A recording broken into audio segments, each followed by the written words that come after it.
Okay, let's unpack this. Today, we're doing a deep dive into, well, a really fascinating and, frankly, fast-moving area, AI companions. Yeah, it's exploded recently. It really has. And maybe you haven't quite grasped the scale yet, but get this.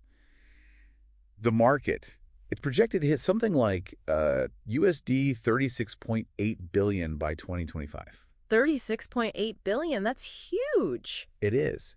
And the growth rate, the CAGR, is over 30% projected through 2030. I mean, that's just meteoric. It really is. And our sources are showing, this isn't just tech for tech's sake, this massive growth. It's being fueled by a pretty deep societal issue. Loneliness, right? Exactly. By 2025, the data suggests 1 in 6 Americans feel lonely most of the time. And for Gen Z, it's even higher, like 61% reporting serious loneliness. People are looking for connection. That's quite striking, isn't it? And Yeah. something we found, which might actually surprise you listening, comes from a 2025 Harvard Business Review study. Oh, yeah, that was interesting. It found that AI companionship is the leading use case for generative AI. Think about that leading, even over productivity tools. Right. So it's not just, making us better at work or writing emails faster.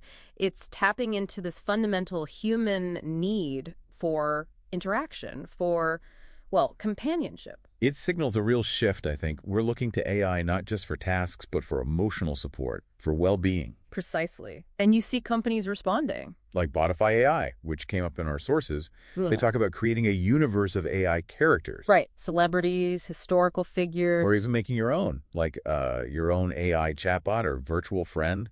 And yeah, the sources mention things like anime girlfriends. The level of customization is pretty deep. You define their look, their mood, their voice. And engage in, unlimited role play. The sources even mention an ERP mode, which usually stands for explicit or romantic role play. That's why you see the 17+ age rating on these apps. Which allows for these incredibly personalized, tailored interactions based on exactly what a user might be looking for emotionally. Okay, so that's the landscape. Our mission today, then, is to cut through some of the hype, understand the tech a bit better, and really explore what these digital relationships mean, for you.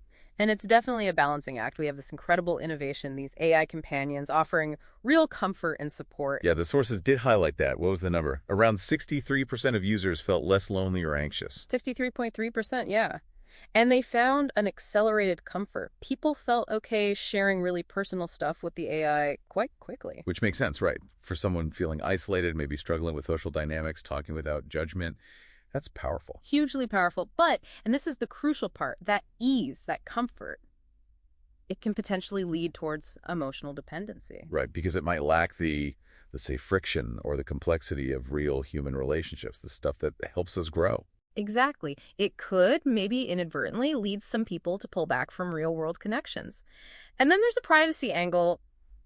Botify AI, for example. Correct. Our sources flag that intimate chat data, really personal stuff, apparently can't be deleted. It can't be deleted. That's a major concern. If you're sharing deeply personal thoughts, feelings, maybe even role-playing scenarios. And that data is permanent. It raises huge questions about long-term safety, trust, potential misuse. Definitely.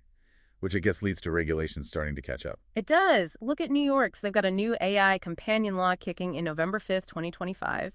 It tackles this head-on. Oh, so? It mandates clear disclosure. The AI has to tell you up front, I'm not a human, and repeat it every 3 hours in long chats. Okay, interesting. And it requires suicide prevention protocols.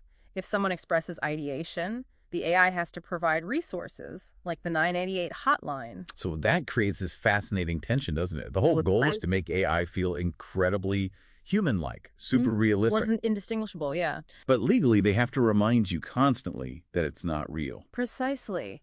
It highlights the tightrope walk the industry is on. So boiling it down, what does this all mean for you, the listener? It really hammers home the need for, ethical design from the get-go. Absolutely. Thinking about bias, making sure data protection is robust, not just an afterthought. Designing AI that genuinely supports well-being, not just hooks users. And looking ahead, as these AI companions get even smarter, more emotionally intelligent, maybe integrated into VR or AR, where they feel even more present. Blurring those lines further. Yeah. It leaves us with a pretty profound question, I think. What actually makes a connection genuine? And how will our whole idea of human relationships change when digital emotions start feeling incredibly real?